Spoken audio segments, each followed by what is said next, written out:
Queridos amigos y amigas, hoy día vamos a hablar de la adolescencia, que proviene del latín, que quiere decir adolescere, es decir, lo que falta de caminar hacia la adultez o lo que todavía no hay. Yo creo que ambos enfoques de esta palabra, de este concepto, van un poco de la mano.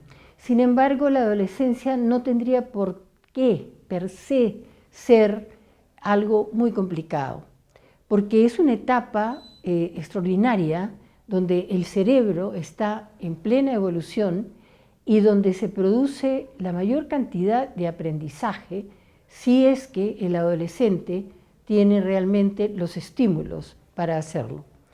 Y quisiera también hablar de una frase disruptiva, que es la siguiente: los adolescentes son tiranos, no obedecen o respetan a sus padres, se comen su comida y son irrespetuosos con sus maestros. ¿Quiénes creen ustedes o quién creen ustedes que dijo esta frase?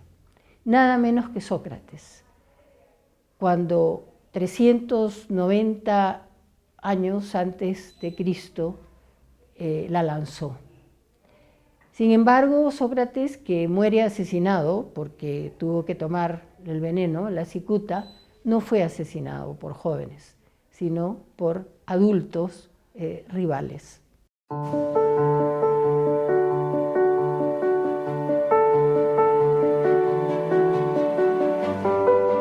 La adolescencia se confunde a veces con la pubertad y tenemos que saber que la pubertad está relacionada íntimamente a lo biológico. Son los cambios hormonales, endocrinos, que el chico y la chica van experimentando. La chica tiene la primera menstruación, su cuerpo va cambiando, el chico de pronto le aparecen 2 pelos en la barba porque tiene ya indicios, ¿no es cierto?, de que va a ser una persona que camina hacia la adultez. Pero la pubertad y la adolescencia no van paralelas. Es decir, se producen estos cambios en la pubertad, se producen estos cambios biológicos, pero la adolescencia es mucho más que eso. La adolescencia es una transformación, es una transición biopsicosocial. O sea, es biológica, es psicológica y es social. Y a ustedes, padres o madres o tutores o abuelos que pueden estar escuchándome en este momento, lo que les pediría es que hagan una pequeña reflexión de cómo fue la adolescencia de ustedes. Piensen qué les pasaba en la adolescencia, qué sentían, qué tipo de problemas creían tener. Y la segunda cosa que les pido es también pensar cómo salieron de ella. Y pedirles que no pretendan que los adolescentes de ahora salgan de la misma forma de su adolescencia como lo hicieron ustedes hace muchos años, o como lo dice yo. El adolescente es una persona que hoy día en su bolsillo tiene el mundo, es decir, tiene una ventana al mundo, porque tiene, los que pueden hacerlo, un smartphone que les permite tener muchísimo más información de lo que ustedes creen que ellos tienen. ¿Cuándo empieza la adolescencia? La adolescencia empieza bastante temprano, más o menos a los 13, 14 años, es la primera adolescencia. Y es los primeros signos también de rebeldía, y es lo que va más con lo que llamamos, y hemos hablado, de la pubertad. La segunda etapa es una etapa donde se producen las emociones más intensas, que va desde los 14 a los 17 años más o menos. Y ustedes dirán, ¿acá se acabó la adolescencia? No, la adolescencia continúa, y continúa de 18 a 20 a 21 años. ¿Por qué sabemos eso? Sabemos eso no solamente por que la psicología mide los comportamientos, etcétera, de los chicos y de las chicas, sino porque hoy día existen los escáneres, hoy día existe una tecnología que no teníamos antes. ¿Qué hacer con los adolescentes? ¿Cómo tratar a los adolescentes en épocas tan difíciles como el de la pandemia? Primero, saber lo que estamos conversando, ¿no? ¿Qué está pasando con ellos? ¿Qué está pasando en sus cerebros? Pero saber también que justamente en esas edades, sobre todo cuando hablamos de 14 a 17 o de 17 a 20, es una edad donde quieren independizarse de los padres. Y no me refiero a independizarse necesariamente físicamente, es decir, yéndose de casa, sino independizarse emocionalmente, tratar de tener sus propias opiniones, tener sus amigos, refugiarse en sus amigos. Infelizmente, no todos los chicos y chicas tienen un smartphone o tienen un celular para poder conectarse con sus amigos, que es una de las cosas que yo recomiendo. Dejen a los adolescentes que tengan sus espacios para que puedan comunicarse con los amigos y las amigas. No les prohíban eso, pero también creen ustedes espacios para poder compartir sin necesidad de la tecnología un diálogo entre la familia. Los adolescentes son capaces, y las adolescentes, de hacer muchas cosas buenas si es que les damos la oportunidad.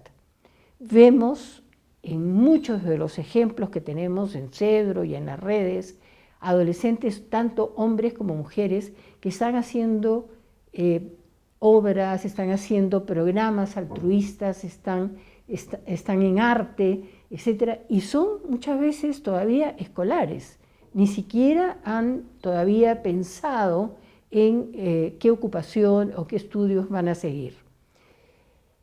Es una etapa que, aunque yo digo que la madurez no llega hasta los 20 y quizás 21, y también permítanme decirles que algunos nunca pasan la adolescencia, ¿no?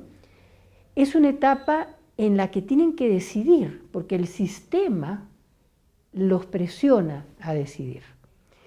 Y esa decisión muchas veces no la hacen porque no están listos para ello, porque sus intereses todavía no han madurado, porque su mirada del mundo todavía no está totalmente completa como para decir yo quiero esto hasta muchos años más de mi vida.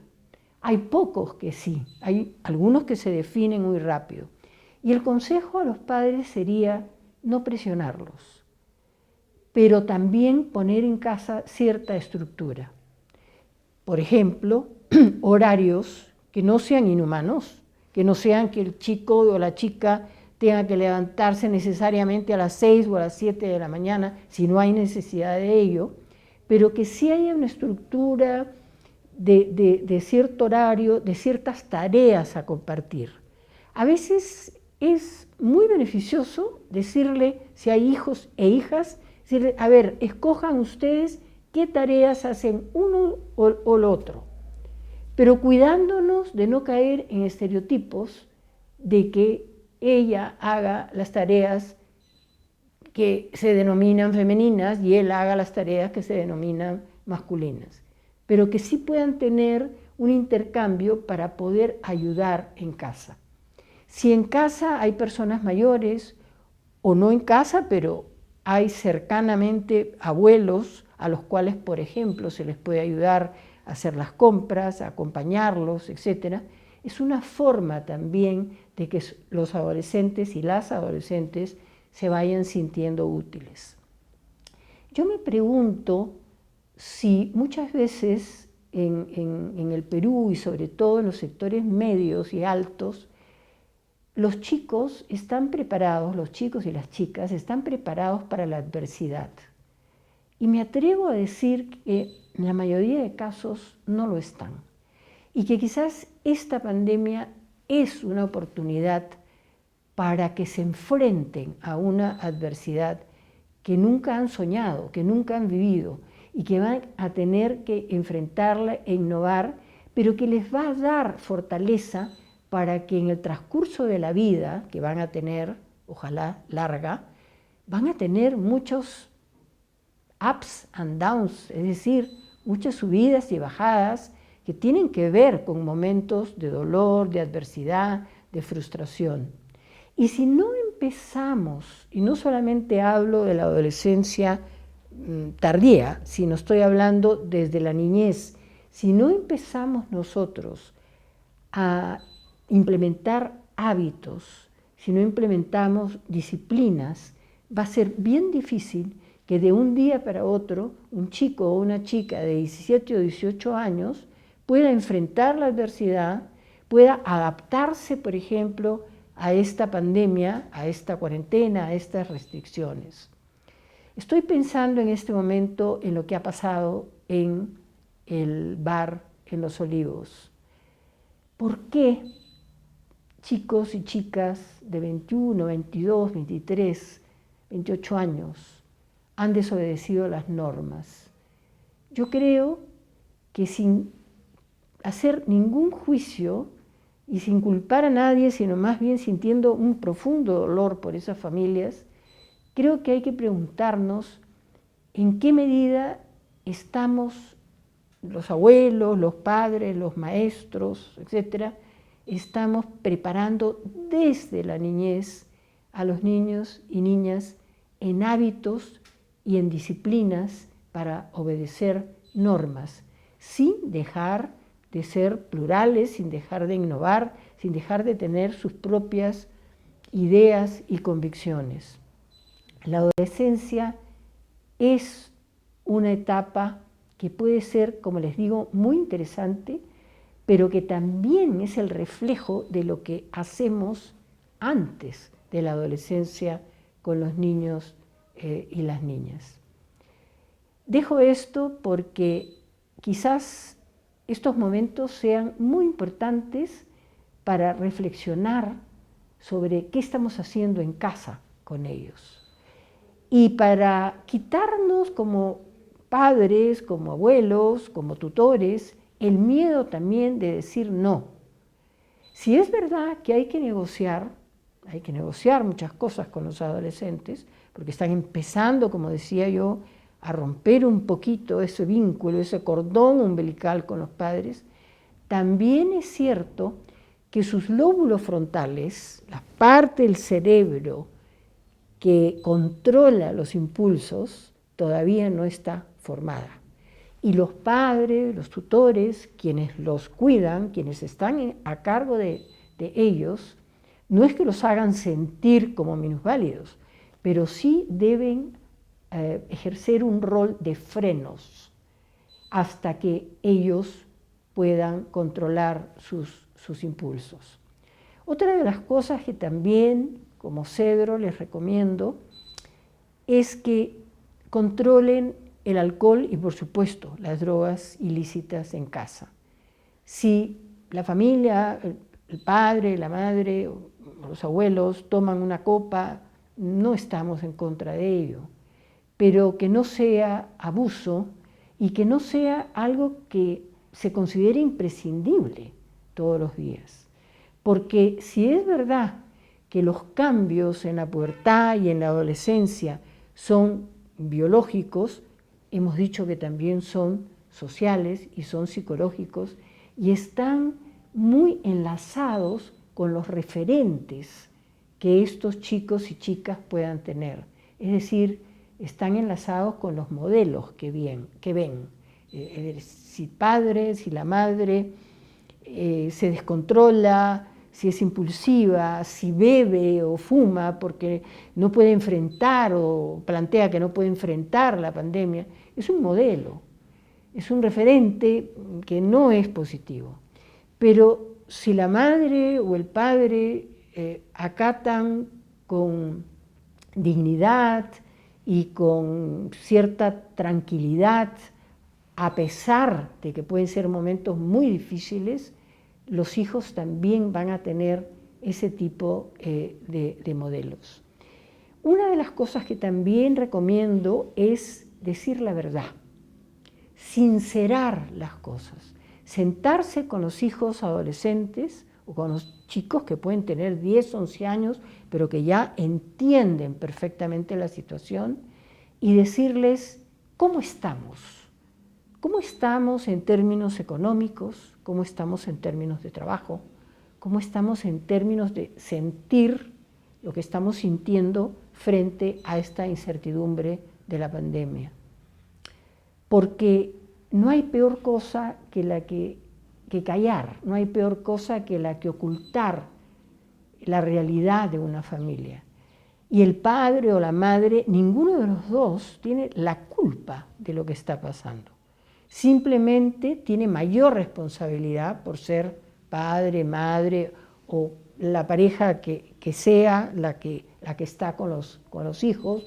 Podemos hablar también de familias recompuestas, familias ensambladas, personas del mismo sexo que viven con hijos o sin hijos, pero son ellos los responsables, pero a la vez también tienen que compartir lo que está pasando con los hijos para tomar medidas que quizás impliquen pues cambios como no solamente no salir de noche, obviamente, sino también, por ejemplo, disminuir algunos gastos, tratar de ayudar a alguien cercano que la está pasando muy mal. Esas decisiones, cuando se toman en familia, son decisiones que van haciendo que los y las adolescentes empiecen a sentir que van adquiriendo también una madurez y un poder de decisión. Mil gracias.